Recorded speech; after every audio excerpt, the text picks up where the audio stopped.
आपण सध्या चाललो आहोत एकनाथ शिंदे मुख्यमंत्री यांच्या दरेगावी. यापासून पाहू शकता की या ठिकाणी जाण्याचा प्रवास कसा आहे.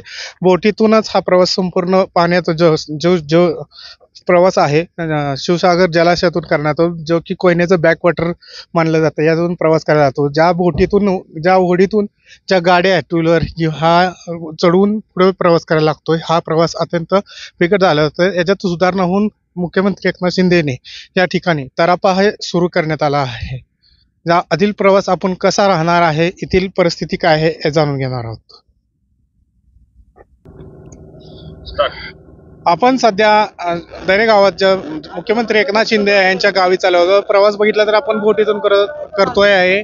या प्रवास नेहमी तर सर्वांसाठी सर्वसामान्यांसाठी एकच रस्ता पाहिला जातो, जो शिवसागर जलाशयातून पाहिला जातो. जो आज शिवसागर जलाशय म्हटलं तर हा कोयनेचा बॅकवॉटर आहे. पाहू शकता या ठिकाणी मोठ्या बहुसंख्येने विश्वस्त पसरलेलं हे जे शिवसागर जलाशय आहे, जे कोयनेचं बॅकवॉटर मानलं जातं. या ठिकाणी हा जे सामान्य नागरिक आहेत जे आहेत त्यांना हा रोजचाच प्रवास मानला जातो. त्या ठिकाणी आपण या ठिकाणी जे बोट चालवणारे नावाडे आहेत सुरेश माने यांशी आपण बोलणार आहोत. या ठिकाणचा प्रवास आपण पाहता इथले बोट चालवणारे ड्रायव्हर आहेत, आपण त्यांच्याशी बोलणार आहोत. इथली समस्या पाहता आपण या ठिकाणी दळणवळणाची साधनं पाहता कसा इथला प्रवास करतात. काही किती लोकांना या ठिकाणी आपण दररोज आणण्याची सोय करतात. इथं लोक कधी आले रात्री बेरात्री तरी आपण त्यांना इकडं तिकडं सोडायचा प्रयत्न करतो आणि सोडतो सुद्धा.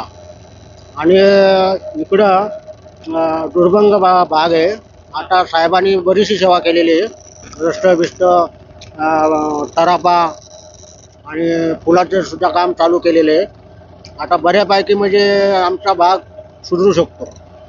या ठिकाणी जे तुम्ही या ठिकाणी सोडण्यासाठी नागरिक आहेत ज्यांना प्रवास करता बोटीतून जाण्यासाठी बघितलं तर आपण बिकट प्रवास म्हणलं जातो. या ठिकाणी जी वाहनं आहेत गाडीतून चढवून नेलं जातात.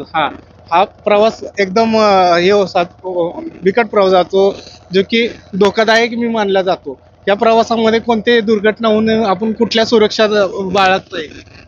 इथं लोक गाडीवर आतमध्ये टाकल्यानंतर लोकांना व्यवस्थित बसवणे, बॅलन्स करणे आणि त्यांना सुखरूपमध्ये पलीकडं सोडणे. आणि अजूनपर्यंत काय अशी जागा झालेला नाही. पण आता जवळजवळ मी 15 वर्ष झालं हे व्यवसाय करतो. आपण या ठिकाणी म्हणलं जातं की देवदूत म्हणून हे काम केलेलं या भागात, ज्या की लोकांना आजारी पडलेला असेल रात्री पण सेवा देता. ही कशी सेवा असते, किती काय असते इथे? काय इथं सेवा म्हणजे रात्री 12-1 वाजता सुद्धा पेशंट येतं कांदाडी भागातनं. हे मुरं आहेत 12 मुरं इकडून कधी रात्री बेरात्री कधी पण येतात. त्यावेळेला घरी येतात, उठवतात आणि मागे येऊन जातात. आणि मी त्यांना सुखरूपमध्ये पलीकडे सोडतो टापोळ्यामध्ये. हीच माझी सेवा आहे. या ठिकाणी बघितला तर या ठिकाणी बऱ्याच वर्षापासून जे सुरेश माने आहेत या ठिकाणी कांदाटी खोऱ्यातल्या ज्या 105 गावांचा मिळून हा जो कोयना जलाशय आहे ह्यातून जाणारी जी सेवा आहे ते यांना ज्या रात्रीपर्यंत लोकांना पुरवत असतात, जे की रुग्ण असू दे त्यांना पुरवली जाते. यामुळे या ठिकाणच्या ह्यांना देवदूत मानले जात आहे. आणि या जे मुख्यमंत्री एकनाथ शिंदे जेव्हापासून मुख्यमंत्री झाल्यापासून या ठिकाणी लोकांच्या सुखसुविधा आरोग्य सोय मिळावू लागली आहेत. आधी सोडणे पब्लिक टीव्हीसाठी.